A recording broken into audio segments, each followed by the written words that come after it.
Super Rugby, round 7 Saturday games. Still going ahead. The last time I checked, I've just been watching the news before getting this video ready.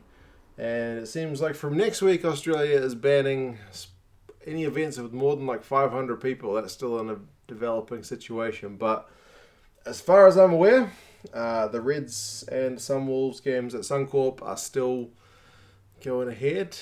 I couldn't find anything on their social media pages as of the time of recording, but other Australian sporting franchises like the Rugby League seem to be still going ahead because I think the ban comes in from next week. There's still one game on the Sunday, which is a couple of Aussie teams as well, but as far as I'm aware, Jaguares Highlanders behind closed doors is the only one affected thus far. But we will monitor that one as things go by. The first game, which I'm planning on going to, the Blues and the Lions. I'm keen on this one. The Blues have got a 4-win and 2-loss record. They're playing a team with a 1-win, 4-loss record. So the Blues should be getting a win in this game. They're on a bit of a winning streak. This would make it 4 in a row if they can get a win. So there's no reason for me not to want to go and see the Blues play. It's an afternoon game. Doesn't happen very often here. They've moved this game. This game should be here. This game should be here, but they've swapped places to accommodate for the Sunwolves moving over to Suncorp to play the Crusaders. So why not go? New Zealand's only got 5 cases of COVID-19, so I think I should be all good. Famous last words. I'll still go to this one. It should be a good game. Hopefully it's not a banana skin one for the Blues, but you never know. Banana skin game it may be. It would be like the Blues to... Noisy bike goes down my street. It would be like the Blues to kind of go and beat a table-topping team in the Stormers and then a very strong team in the Hurricanes away and then go and drop a game at home. But you never know. I'll have a bit of faith. Sometimes guys tell me I'm not positive enough about the Blues. I'm trying. It can be tough, but things are going the way the Blues way this year. That being said, they have had to rest Tupulotu and Tuangafasi. All Blacks resting period mandatory for them, so that's unfortunate. And Tom Robinson's out with a head knock, so they have had to shift things around a bit. It's largely a pretty stable lineup where they could. They've had to bring in some kind of new names on the bench to cover. Akira Ioane is on the bench this week, so Tutu gets a start. That battle, I guess, may keep going on this year. Joe Marchant's not playing, so they got Duffy and Talea on the wing. I think I prefer Duffy on the wing to fullback personally. Rico is still in there in the midfield. Or Teddy Black continues on at 10. Kauli Tuioti starting alongside Pearce in the second row. So, Papali'i's at 6. Gibson's at 7. As I mentioned, Satutu's at 8. I also prefer them starting Knock. He continues to start ahead of Ruru. I think the Blues are a bit visibly better when Knock is starting at 9, but that's just my 2 cents. Hey, that's the name of the channel, would you know? The Lions, they've moved Tyrone Green to fullback. They've got a couple of worries. There's like Similani's got a knee injury. They've rotated a bit. Sadi has moved to the bench. So Fake starts at tight head. Willem Alberts, he's in the second row, which, man, it's been that long since I've been watching that guy play. Does he play lock? I can't remember him playing lock, but I'm sure he has if he's starting at lock this week. So for Marks at 7, Daimani is at 8. That's their first start for both of those guys this year, I understand. Yankees is still captain at 10. Dan Creel's still there. Olingo is on the right wing. It's good news. Squassan's still there. Manus Skurman, who is also a very big threat at the breakdown, is always there. So, Blues should win. The Blues are tipped by Rugby Forecast, the algorithm, to win by 11. And the bookies by 15. So relatively comfortable favourites are the Blues. Hopefully it's a good game. Weather here today is good. I haven't checked the forecast for tomorrow. But fingers crossed everything goes ahead without any big incident. And hopefully we get a good game of rugby. The next game, which is, as I mentioned, it's at Suncorp. Sunwolves have been playing their games in Australia. How much longer that will continue, based on the most recent news, remains to be seen. But yeah, the Sunwolves are playing the Crusaders in Brisbane. it's kind of looking like a tough ask, isn't it? But that being said, the Sunwolves' job is made perhaps a little bit easier, if you can ever call playing the Crusaders easy.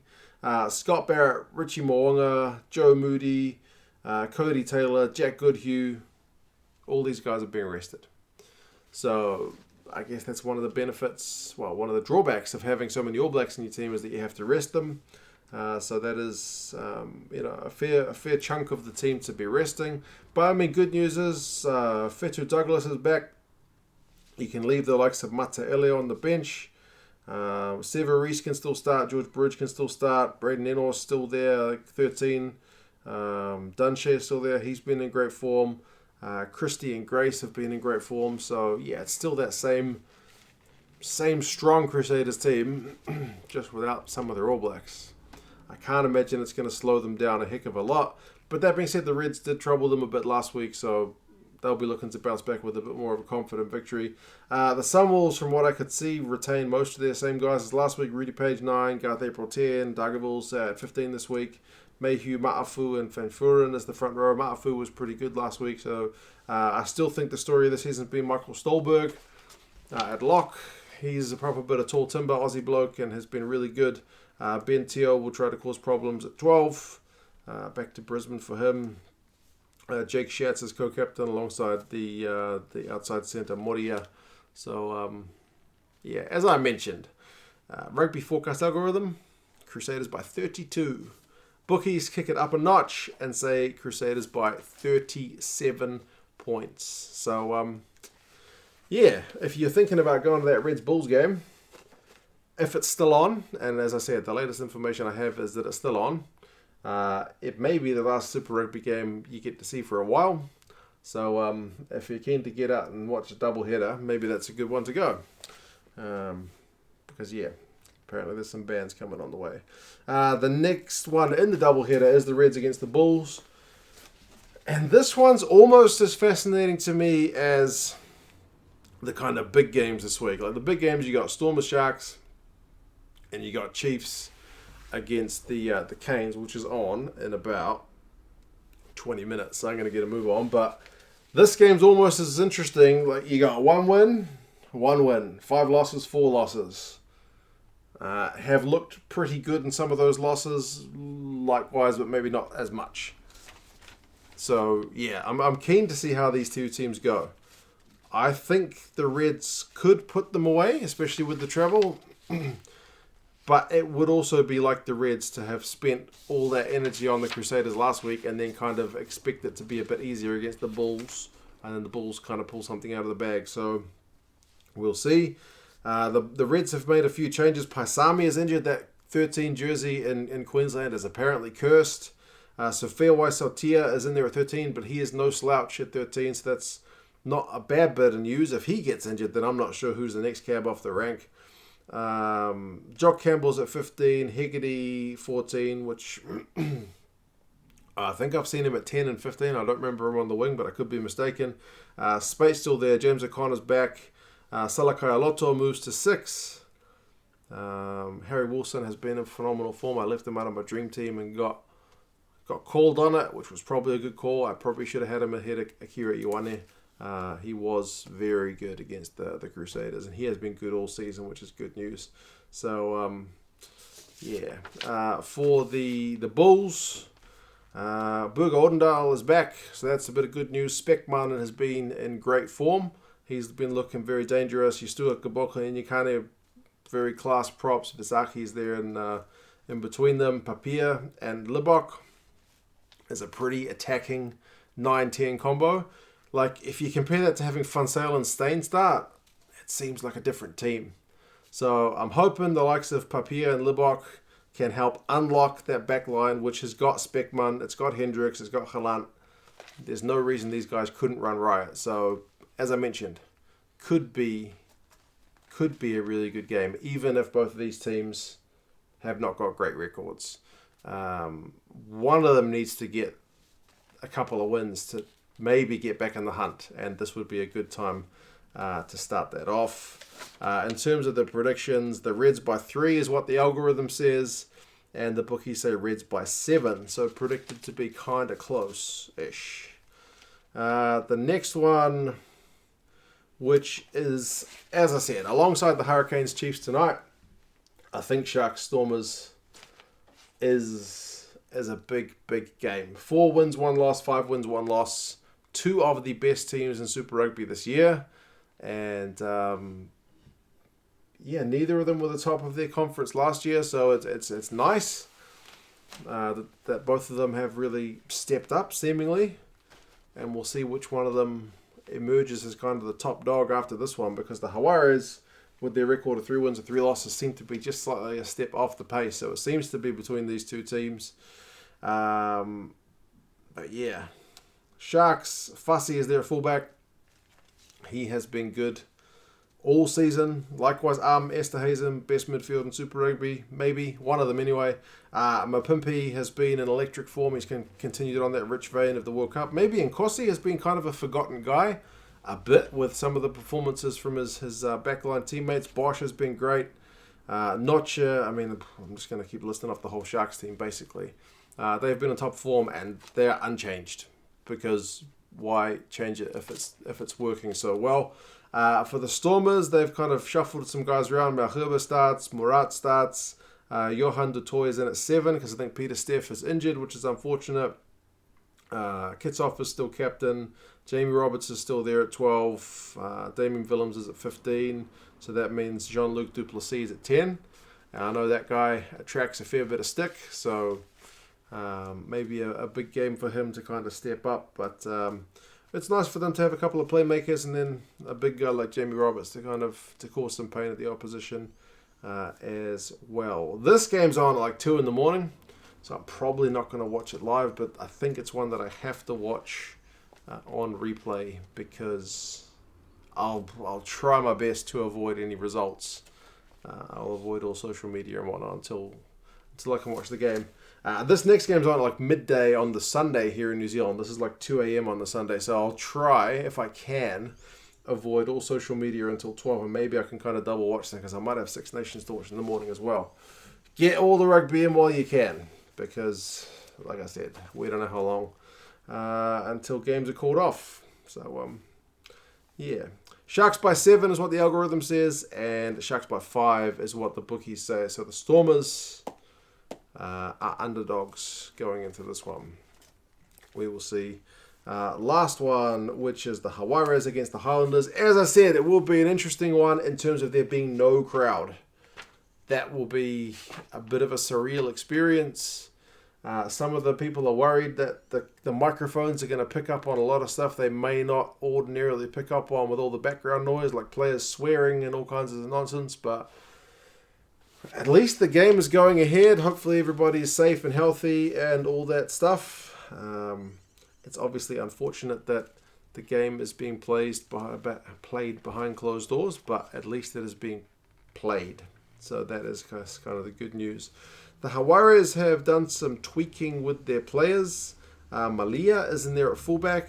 I've, from memory, only seen him play in the midfield. So that's kind of a news to me. They've rotated a fair few guys through that 15 jersey. De La Fuente is still captain. Moroni outside him. Carreras and Cancellieri on the wings. Miotti gets a start, so Diaz Bonilla is on the bench. Escura starts number 9.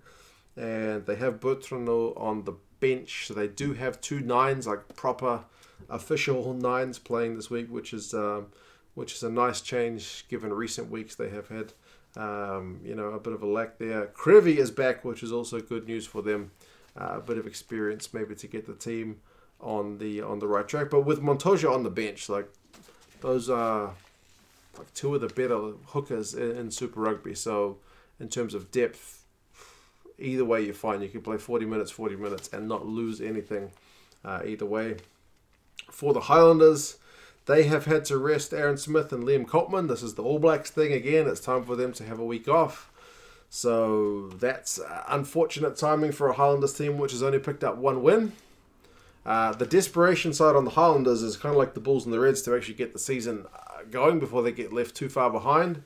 The Jaguares is in a position where the Stormers and the Sharks threatened, because one of these teams is going to get another win, which will put them another step ahead. So the Jaguares need to get a win to at least stay in touching distance of whoever's top of the South African conference. So Dan Leonard-Brown, Ash Dixon, and Tokolaki's front row. Ash Dixon's captain this week.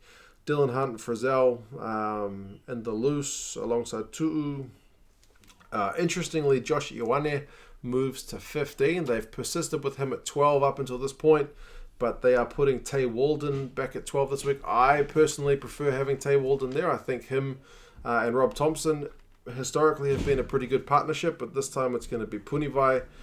So either way, that's good. I'm in favour of that. I'm not saying it's going to make them win the game, but still pretty happy that's how it is. Josh Mackay is on the bench. Yeah. As I said, it's going to be a bit of a weird one having no crowd, but the game is still going ahead, so that's your good news. I can hear the kids are done in the shower, so I better get a move on. The Jaguares are favoured by 10 points according to the algorithm and 11 points according to the bookies, so almost the same numbers there. It is predicted to be a comfortable but not blowout victory for the Jaguares. We will see. Those are the games. You guys let me know your thoughts on the games. If any developments happen since I've made the video in terms of the games being played, do chuck us a comment and keep us all updated there. I'll be checking the news pretty regularly as well. But as far as I'm aware, all these games are going ahead, especially these two in Australia, this one behind closed doors. And as far as I'm aware, next week, gatherings over 500 people in Australia won't be happening, so home games in Australia, not sure what's going to be the deal. We will watch that one with interest. So if you are looking to see some rugby and you're in Queensland, probably a good idea to go out and see the game. From what I have read, take this with a grain of salt because I am definitely not a medical expert, but apparently you're pretty safe at things like sporting events from catching things from people. Do all the normal stuff, wash your hands, all that kind of good stuff. But yes, definitely do your own research rather than relying on what I've said. That's just what I have read, and hence why I'll be going to the Blues against the Lions. But yeah, cheers guys. Drop us a like if you please. Patreon page is still there if anyone's interested, and yeah, talk to you guys again soon. See you later.